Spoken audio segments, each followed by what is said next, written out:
Hello everyone, welcome back. In today's video, we're doing another game recap video here to discuss. Looking at the games that happened over on Monday and Tuesday. Lots of interesting games that happened over that time frame that saw a lot of game action. We'll get to all that coming up right now.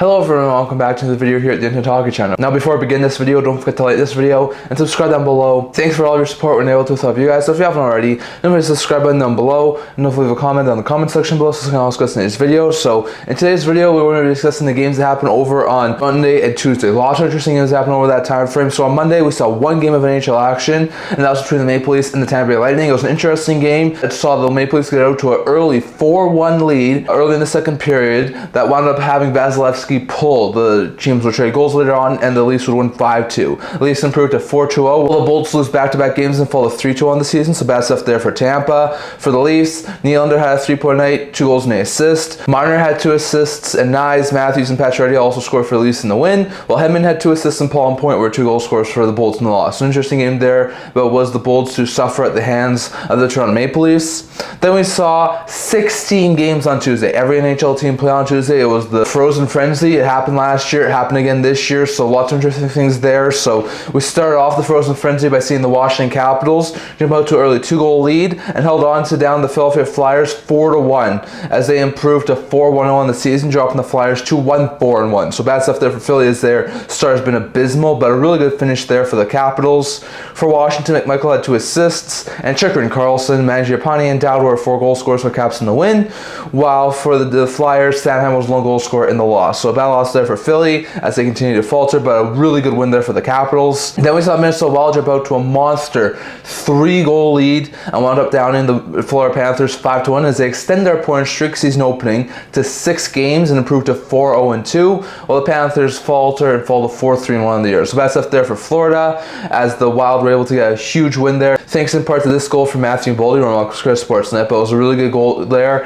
and the Wild got a huge win there over the Florida Panthers. Milton had 3 assists, Eriksson Ek, Boldy, and Zuccarello had a goal and an assist, Kaprizov had 2 assists, and Rossi and Johansson both also scored for Wild in the win, while Bennett was 1 goal scorer for the Panthers in the loss. So it was an interesting game. It was a close game, but was the Wild to come away with the victory. Then we saw the Buffalo Sabres go to a 3-goal lead and get a massive win as they held off a late comeback attempt and beat the Dallas Stars 4-2 as they improved to 3-4-1 on the year after the 4-2 win, and the Stars fall to 5-2-0, so bad stuff there for Dallas. For the Sabres, Power had 3 assists, Thompson and Tuck both had a goal and an assist, and McLeod and Krebs both also scored for the Sabres in the win. Well, for the Stars, Dadonov had 2 assists, and Sagan and Harley both also scored for the Stars in the loss. So a bad loss there for Dallas, but it was a narrow game, and the Sabres barely come away with the victory. Then we saw Tampa Bay Lightning score 5 unanswered second period goals that led them to an 8-5 thrashing over the New Jersey Devils to improve themselves to 4-2-0, while the Devils fall to 5-3-1 in the year. So a very good win there for Tampa. Hagel had a hat trick and an assist, and Cirelli, who had 4 assists, both had 4-point nights.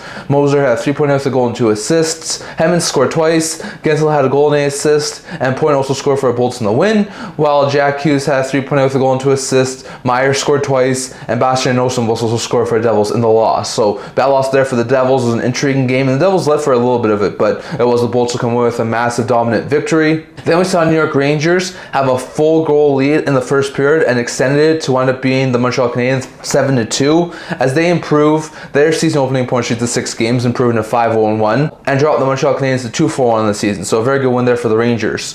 For New York, Hedl, who had 2 goals and an assist, and Kakko, who had a goal and 2 assists, both had 3-point nights. Schneider and Smith both had a goal and an assist. Cooley had 2 assists, and Bertinski and Zibanejad both also scored for the Rangers in the win, while Suzuki scored both goals for the Habs in the loss. So a bad loss there for Montreal as they get absolutely shell-shocked by the Rangers, who are continuing to stride really well. Then we saw Columbus Blue Jackets storm out to a 5-0 lead, including this goal here from Mathieu Olivier. Remember, all Chris Sportsnet, that was his first of the game. It was a 5-0 lead at one point for the Jackets, and they would wind up being the Maple Leafs 6-2. So that was a really good win there for the Jackets as they improve to 3-3-0, dropping the Leafs to 4-3-0 with the 6-2 victory. For the Jackets, Danforth had a 3-point with a goal and 2 assists. Olivier scored twice. Monahan and Marchenko both had a goal and an assist. Werenski had 2 assists, and JVR also scored against his old team for the Jackets. So for the Leafs, Knies and Robertson were 2 goal scorers in the loss. So it was an interesting game, but the Leafs on the second half of the back-to-back get absolutely decimated. Then we saw the Detroit Red Wings open the score in the first period. It was all they needed. They wound up being the Islanders 1-0 as they improved to 3-3-0 and dropped the Islanders to 2-2-2 on the season. So interesting note there. For the Red Wings, Kane was the lone goal scorer, and Lyon stopped all 29 shots he faced in the shutout and victory for the Red Wings. Well, for the Islanders, Sorokin stopped 10 of 11 shots in the loss. So it was not a bad game from either goaltenders, but the Red Wings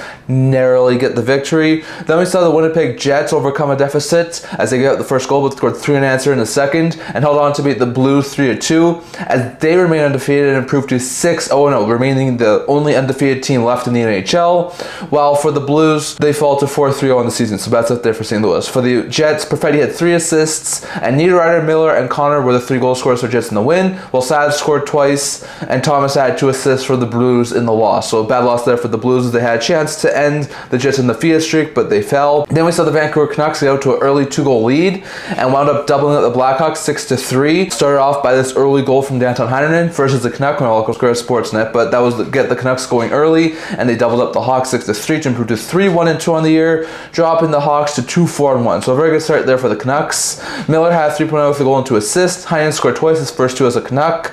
Garland had a goal and an assist. Sherrod and Hughes both had 2 assists, and Besser and Suter both also scored for Canucks in the win. While Donato, Hall, and Bertuzzi were 3 goal scorers for the Hawks in the loss. So Hawks continue to falter a little bit, while the Canucks, even after a rough start, have now won 3 straight and have a point in 5 of their first 6 games. Interesting note there. Then we saw Nashville Predators open the scoring and shut out the Boston Bruins 4-0. Very fantastic performance there from the Predators to get off the schneid, win their first game of the year, and improve to 1-5-0, while the Bruins are now back down to 500 at 3-3-1. So that's up there for Boston. For the Predators, Evangelista and O'Reilly both had a goal and an assist. Yossi had 2 assists, and Nyquist and Novak both also scored for the Predators, with Starro stopping all 33 shots he faced in the show and the victory, while the Bruins, like we said, lost. So bad stuff there for Boston. They lost a couple in a row now, but a very good win there for Nashville. Then we saw the Colorado Avalanche get a couple of second period goals and held on to beat the Seattle Kraken 3-2 as they improved to 3-4-0, have won 3 straight, while they end the Kraken 3-game winning streak and drop the Kraken to 4-3-0, so interesting note there. For the Avalanche, Kiviranta scored twice, Makar had 2 assists, and McKinnon also scored for the Avalanche in the win, while Evans and McCann were 2 goal scorers for the Kraken in the loss, so a bad loss there for Seattle. Then we saw the Carolina Hurricanes overcome a 2-goal deficit and storm back to beat the Edmonton Oilers 3-2 in overtime. Very fantastic OT performance there from the Carolina Hurricanes as they improved to 3-2-0, dropping the Oilers to 2-4-1 as they lost 5 of the first 7 games of the year. That's bad stuff there for Edmonton. For the Hurricanes, Nate just had 3.0 with a goal and 2 assists, and Gostisbehere and Aho, who had the OT winner, both had a goal and an assist for the Canes in the win, while McDavid scored both goals for the Oilers in the OT loss as they lose back-to-back games. So that's stuff there for the Edmonton Oilers. Then we saw the Ottawa Senators have a 4-goal first period. Started off here by this goal from Drake Batherson on Local Square Sportsnet, but Batherson will get the scoring started, and that's exactly the way the game will finish. It finished 4-0 Ottawa over the Utah franchise as Ottawa improves to 4-2-0, and Utah falls to 4-2-1 on the season. So that's there for Utah. For the Senators, Jensen had 2 assists. Kachuk, Batherson, Giroux, and Gregg also scored, and Forsberg stopped all 31 shots he faced in the shootout and win for the Senators. While with the loss, Utah falls to 4-2-1. So bad loss there for Utah. Then we saw the Calgary Flames overcome multiple deficits and wound up downing the Pittsburgh Penguins 4-3 in a shootout as they remain on their point streak and improved to 5-0-1, while the Penguins fall to 3-4 in the season. So that's up there for Pittsburgh. For the Flames, Anderson had a goal and 8 assists, Coleman had 2 assists, and Uyghur and Kadri both also scored in regulation, with Mantha, Anderson, and Kirkland all scoring in the shootout for the Flames in the shootout victory, while Kalachari and Rust all scored in regulation, and Rust and Raquel scored in the shootout for the Penguins in the shootout loss. So it was an interesting game, close game, but the Penguins do fall at the hands of the Calgary Flames. Interesting note there. Then we saw the Anaheim Ducks take on the San Jose Sharks. It was an interesting game. The Sharks remained winless after this one as the Ducks win 3-1. They opened the scoring and they were able to break a tie later on in the game to wind up beating them. For the Ducks, Gauthier had 2 assists. I think those were his first 2 career NHL points. And Terry, Carlson, and Killorn were 3 goal scorers for Ducks in the win, while the lone goal scorer for our Sharks in the loss was Mikael Granlund. So it was a bad game there from the Sharks as they remain winless. And the final recap of the night was between the Golden Knights and the LA Kings. Kings. It was a really intriguing game, but the Knights started fast, started quick. Opened his scoring thanks to this goal here from Tomas Hertl in the first period on local score Sportsnet, and will continue to build up of a huge lead, eventually beating the LA Kings 6-1. As the Knights improved to 5-1, dropping the Kings, I think, to 3-2. So interesting note there. For the Knights, Hertl had 2 goals, 2 assists, and a 4-point night. Stone, who had a goal and 2 assists, and Pietrangelo, who had 3 assists, both had 3-point nights. Dorofeev had a goal and an assist, and Holtz first as a member of the Golden Knights, and Barbashev both with a score for Knights in the win. While for the LA Kings, the lone goal scorer was Woden Fogle, his first as a King. So interesting note there, but those are all the games that happened over the past couple of days. I'd love to hear your guys' thoughts on all this down in the comment section below. What do you think about the Frozen Frenzy, all 16 games happening yesterday? And what else do you think about all the games that happened over the past couple of days? Definitely love to hear your guys' thoughts on all of that down in the comment section below. So I'm going to talk about for today. Remember to like this video. If you like it, remember to subscribe down below. Thank you for all your support. We're able to without you guys. So if you haven't already, don't forget to hit the subscribe button down below. Don't forget to leave a comment down in the comment section below so you can also listen to today's video. Also a blog talking about news, rumors, analysis, stuff like that. So check that out. Leave a link down in the description below. And can't wait to see you guys all for next video. See you guys soon.